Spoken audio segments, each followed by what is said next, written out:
হায় হায় হায় হায়, গেল গেল, হায় হায়। এ আর আসতে থাকবে না। খুব স্বাভাবিক, সুন্দর একটা দিন ছিল ওই দিন। হবিগঞ্জের পৈল গ্রামের ভেতর দিয়ে যাচ্ছিলাম। ভীষণ সুন্দর, বাংলার প্রকৃতির সবটুকু সৌন্দর্যে মেলেছিল সেই গ্রামের ওইটা দিন।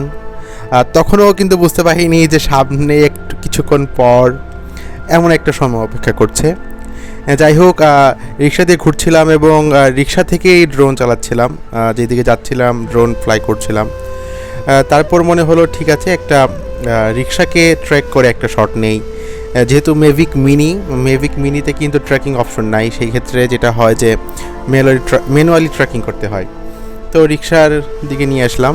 মনে হচ্ছিল যে চারদিকে ফাঁকা ছিল, শুধু আশেপাশে এই কয়েকটা গাছই ছিল। তখন আসলে মনে হচ্ছে সব ঠিকঠাক। আমাদের এই রিক্সাওয়ালা ভাই কিন্তু মানে বলছিলেন, ভাই মনে হচ্ছে আপনার ড্রোনটা একটু বেশি নিচে নামছে, আপনি একটু উপরে ওঠান, গাছে লাগতে পারে। তো যাই হয়, তখন খুব একটা পাত্তা দেওয়া হয়নি। ভাইয়ের কথা শুনলে হয়তো ক্র্যাশ হতো না।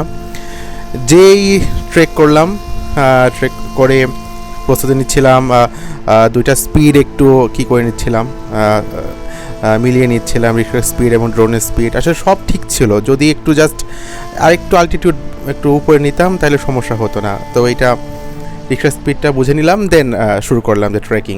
এইটাভাবে করতে হয় আসলে, ম্যানুয়াল ট্রেকিং সবই ঠিক ছিল। কিন্তু ঠিক আমি ড্রোন দিয়ে তাকাচ্ছিলাম, মনিটর দেখিনি, হুট করে যখন কাছের আড়ালে গেল এবং তখন বুঝতে পারলাম, এই যখন লাগলো একদম ঠাস ঠাস, কী অবস্থা, খুবই কষ্ট লাগলো। এবং সাথে সাথে যেটা করলাম, মাথা গরম না করে আগে কাট আউট করলাম, মোটর কাট আউট। কারণ মোটর কাট আউট না করলে ড্রোনের একদম অবস্থা আরও বেশি খারাপ হয়ে যেত। তো যা ভাবলাম যে বোধহয় শেষ, আর তো কিছু করার আছে বলে মনে হচ্ছে না।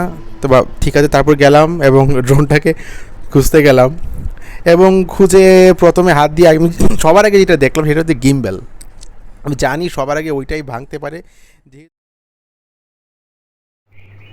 আসলে ভাগ্য অনেক ভালো যে এত একটা বড় ক্রাশ করার পরেও ড্রোনটা এখনও আস্ত আছে।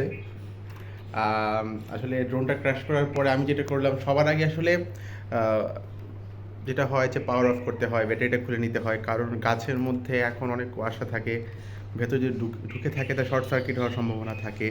অথবা সবার আগে যে সমস্যাটা হয় এই সিচুয়েশানে, যে ক্যামেরার গিম্বেলটা ভেঙে যায়। কিন্তু ভাগ্য ভালো, এই ড্রোনের গিম্বেলটা ভাঙেনি। যাই হোক, আসলে ড্রোন যখন কেউ উড়াবেন, এটা আসলে আমাদেরকে মানসিক প্রস্তুতি রাখতে হয় যে আসলে যে কোনো সময় দুর্ঘটনা ঘটতে পারে।